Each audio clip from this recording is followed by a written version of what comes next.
The worst thing that can happen now is for the international community to agree to a deal that leaves Iran as a threshold nuclear power and removes the sanctions. That would be a disaster of historic proportions. It would embolden all of Iran's terrorist proxies throughout the region.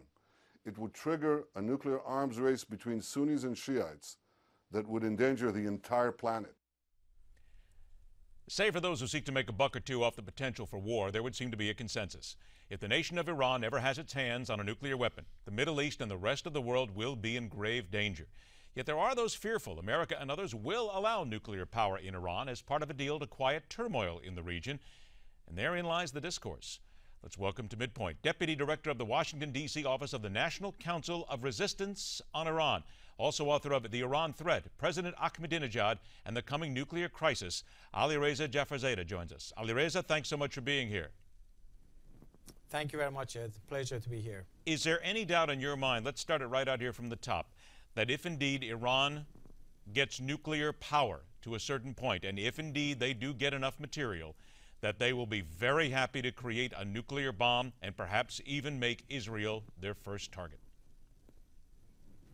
Well, there's no doubt that the nuclear weapons program of Iran is part of a larger agenda they have in the region. The purpose of the nuclear weapon capability that they are trying to develop is to give them hegemony in the region, but also internally that's being used as a guarantee for their survival. Remember, this is a regime that at the same time that is so nefarious in terms of their aggressive policies in the region, they're highly unpopular inside the country, they're highly unstable and very vulnerable domestically. So they need the bomb for two purposes, both internally and externally. When you say highly unstable, those are the two words that speak to me right away, because it's always fearful to have a nuclear weapon in the hands of somebody who's not thinking straight.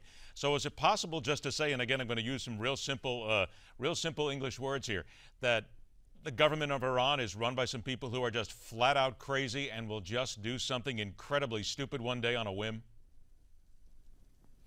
Well, you know, Tehran's stated objective and agenda has been that they want to establish a global Islamic rule. And that explains all their actions in the past few years, for the past 35 years, sponsoring all the terrorist groups around the world, from the Middle East to as far as Latin America, supporting all the Islamic extremist groups, whether it's in Iraq or Syria, sponsoring terrorists, sponsoring states in the region and supporting their proxies. In the case of Iraq, they were fully supporting Maliki and pushing him towards sectarian policies that actually led to the rise of ISIS. And the same situation in Syria, they found Assad as a great ally that would give him both the ability in Syria but also access to Lebanon. So look at the allies of the Iranian regime and their agenda. Look at the groups that the Iranian regime has been supporting in the region. You get a better picture of where Iran is going. Remember, the #1 state sponsor of terror for the past 35 years has been Iran. It started with the embassy takeover for 444 days. 52 Americans were held hostage. Then came the death decree against Salman Rushdie, the British author. And then came the hostage takings in Lebanon and in the Middle East, the attack on the Marine barracks, and a whole host of other terrorist attacks that has continued ever since. So if anyone has any doubts about Tehran's agenda, I think that track record speaks for itself. Alireza, you just went over all of the perfect bullet points, if you will, that would speak to a lot of people who look at President Obama trying to cut some kind of a deal, temporarily suspend trade sanctions, anything, but at least trying to work with Iranians, that government, and they would say that this is an absolutely insanity to even for 1 minute try to buckle under or do anything for this government. What you know and what others know who follow Iran, is that simply the case? They look at what the president's doing right now and say, we cannot understand why you would even for 1 second want to give Iran an edge. Well, you said it. I think it's so important to understand where the root cause of all the problems in the region is. If anyone has any doubts because of what's happening in Syria, in Iraq, and other places, that they would be distracted and focusing on some other sources and then look at Iran as an ally to actually help it with something, they're dead wrong.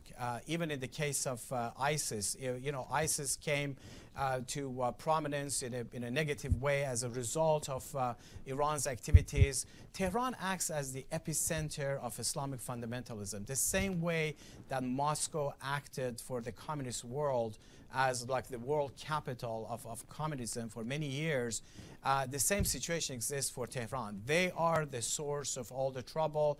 They are funding these groups. They are giving them religious, incentives. If ISIS, that calls themselves Islamic State, their agenda that is to one day to become a state, well, Iran has already, these Islamic fundamentalists have already been in power. Well, let's get to this, Alireza, then. Does somebody then need to look President Obama in the face and say, grow a spine, find some backbone here. You're not going to be friends with Iran. You're not going to cozy up to them. They're not going to all of a sudden become warm and cuddly. Doesn't somebody need to look him in the eye and tell him this as strongly as they can? Well, I think if, the indications on the ground, like the people of Iran for many years have been making that message that this is not a regime that anyone in the world can trust them. If this regime was trustworthy, then it would win the trust of the Iranian people, which they didn't. They've killed so many Iranians, over 1,000 executions under the new president, Rouhani, which is even higher than under Ahmadinejad. And then you have voices around the world. Look at the U.S. Congress. Both Democrats and Republicans are equally worried and concerned about what the Iran regime is up to and what the level of rapprochement or concessions that the administration is providing to Iran, how far that's going to go. Unfortunately, I think the concessions has been just too high. It's further emboldened Iran. The Iran regime. Let me ask you this, Alireza. I only have a couple of seconds left. I've got only 10 seconds left. Is it fair to say then that you would say that anything that comes out of the mouth of the government in Iran is a lie? Absolutely. They do nothing but lying. There you go. That is the bottom line, which maybe the president and other people need to understand. The book, again, is called The Iran Threat, President Ahmadinejad and the Coming Nuclear Crisis. Alireza Jafarzadeh is the author. He is our guest. Alireza, thank you so much for being here with some frank comments, and I'm sure we're going to talk again. Thank you so much. Thank you for having me. Thank you. We're back on the side of the break with insight into what might be coming from the Ferguson grand jury. That's all coming up right here on MidPoint.